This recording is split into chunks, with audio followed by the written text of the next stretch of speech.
For Natasha Howard, it all starts with defense. On Thursday, it helps spur Fever's offense. All good games on the offensive end start with shutdown defense. At least, that's how Natasha Howard sees it. Our defense gets our offense going, Howard said. That's how we maintain games like that. We don't rely on our offense a lot. We rely on our defense. When defense is going, our offense is going. So we limited Vegas to one shot, and that's how we got open shots for shooters, inside the paint, everything. And that led to a pivotal win for the Indiana Fever as they left Gainbridge Fieldhouse on Thursday night with an 80-70 victory over the Las Vegas Aces. Indiana 13-12 now holds the tiebreaker over Las Vegas 12-12 if the two finish with the same record at the end of the regular season.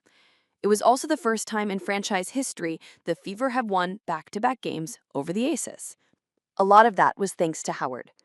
Howard, who played 30 minutes Thursday night, finished with 18 points on 6 of 9 shooting, along with 13 rebounds, 5 offensive, for her 6th double-double of the season. The 2019 WNBA Defensive Player of the Year, Howard was brought back to Indiana to be a tone setter. She did that Thursday. She took advantage of the Aces' defensive tendencies, powering through contact to draw fouls. She had a team-high 7 free throw attempts, making 5 of them. Howard also created extra possessions for herself and her teammates, cleaning up the glass with a team-high 5 offensive rebounds. She even rounded out her performance with a rare 3-point make. And Howard says it was thanks to her defense and her teammates. I just went out there and just played my game, and also just chirping to my teammates, and my teammates chirping back to me as well, Howard said. "You're welcome," guard Sophie Cunningham, sitting next to Howard, interjected. "For me, it was just my defense," Howard added. "My defense translated into offense." That defensive tenacity is something the Fever coaching staff has been prioritizing this season. Indiana was at the bottom of the barrel defensively for the past 2 years, allowing a second-worst 106.3 points per 100 possessions in 2023 and 107.5 points per possession in 2024. This season, under coach Stephanie White, the number has improved to 100.5 points per 100 possessions, 7th in the league. "We really challenged their pride, their individual defensive pride," White said. "You gotta guard your yard. You gotta guard your matchup. We gotta guard 2-and-2 in the pick and roll. We gotta do a better job of locking into that consistently." And I felt like individually, for the most part, we held true to that. There were still some breakdowns for various reasons, but I thought we did a much better job, and we got better tonight.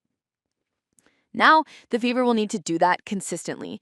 Indiana has shown spurts of being a championship-caliber team, evident in those 2 wins over Las Vegas, a win over league-leading Minnesota in the Commissioner's Cup, and a win over the reigning champion New York Liberty. But Indiana hasn't been able to show up on both ends of the floor on a consistent basis this year, dropping winnable games like giving the now 3-20 Connecticut Sun their first win of the season and suffering a second-half collapse against the Los Angeles Sparks. The Fever, coaching staff, and players alike know time is running out to have what they consider to be a successful season, and they'll need to turn those spurts of greatness into a constant to become a dangerous team. We have to just understand the urgency and attention to detail that it takes. We don't have the luxury of having breakdowns, of having lapses. We have to understand the sense of urgency that it takes with each possession. We've got quality depth, and we've got to be able to use it. Chloe Peterson is the Indiana Fever beat reporter for IndyStar. Reach her at CAPETERSON or follow her at CapPeterson198. Get IndyStar's Indiana Fever and Caitlin Clark coverage sent directly to your inbox with our Caitlin Clark Fever newsletter. This article originally appeared on Indianapolis Star. How Natasha Howard powered Indiana Fever to pivotal win over Aces.